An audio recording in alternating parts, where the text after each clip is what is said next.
let's talk about what we accomplished today. Any questions you guys may have. We covered both long irons, mid irons, short irons, and woods. So we talked about ball position, general setup, using the same pre-shot routine every time before every swing, a consistent grip, weight distribution, all the fundamentals involved with both of those. You guys have any questions for me as far as things that we covered today and maybe some things that we did not cover? As far as your particular swing yourself, what goes through your head right when you start to stand over the ball? What are the things you just want to repeat? You remember every time? All that's a lot to remember every time I step over the ball. I just want like 2 things, 3 things so I can stand over it, and this is what I need to absolutely have to make good contact. Right, and we talked a little bit about practice routines and consistent practice routines. And if I'm going to hit a golf shot, I don't want to be thinking about anything. I want that stuff to be turned off, and I just want it to be just a motor program that runs its course. Okay. I'm going to have a little checklist of things in my head that I'll know that I need to get done, and then when those are complete, then it's just time to swing the club. Okay, that's what I want to know is the checklist. Right. Once I know that my setup is good as far as ball position, weight distribution, and I feel comfortable with my grip because I've done that, a million times, and I know that that's in the right spot. I'll maybe do a last check at my target and try and determine if my lines are accurate, and then pull the trigger. Very good.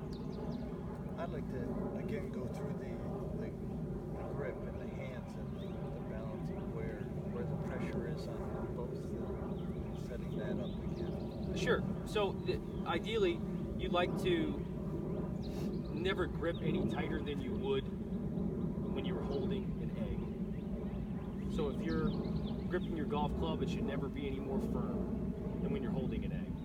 And you're going to see the most consistent results out of maintaining that through the entire golf swing. And the fingers on the pressure on which hand, and where. Sure. Just the equal and what fingers are really holding each of the club and stuff like that. The middle and ring fingers are really holding the club.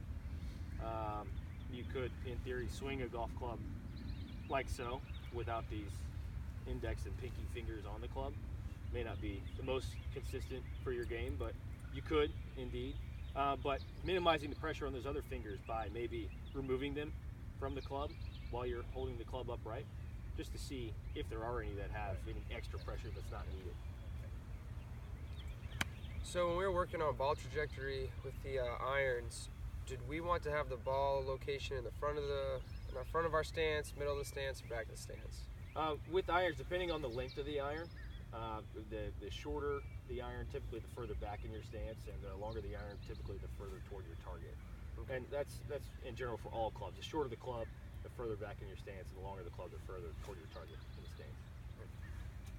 With me, I've had my hip replaced, my left side, so it's hard for me to get my weight fully shifted. So tips and drills and things that are what I'm looking for, really what I've been looking for, is to try to help me get over to my left side, get properly rotated, because I tend to hang back a little bit, as you've seen. So that's always going to be something I'm going to fight. So. Sure. And one of the things that we talked about a bit was maybe starting with more of your weight on your left side. Yeah. If we think about starting 50-50 with weight distribution, if you've got trouble getting things back to your left side, maybe you start 60-40. Maybe you start 70-30. Right. And that worked pretty good. And that's something I'm going to try. It's a different feel, though. No doubt. I feel like I'm losing power almost, because I'm not getting back to my right side and able to drive. I'm hanging up on my front. So, Matt, in practicing the whole game, where do you see the biggest benefit in getting better at? Is it short game, long game, iron, mid irons? Short game, no doubt. Okay. You take an overwhelming majority of your shots within 75 yards of the green. But everybody tells me the drive sets up the hole. it's important to have sound fundamentals with the driver, definitely, but it's far more important to be sharp with your shorter clubs. All right. Well, thank you guys for coming Thank out. you. I appreciate it. Thanks, sir. We'll definitely be in touch, and let me know if you've got any more questions. All right? Thanks. Thanks, Appreciate guys. it.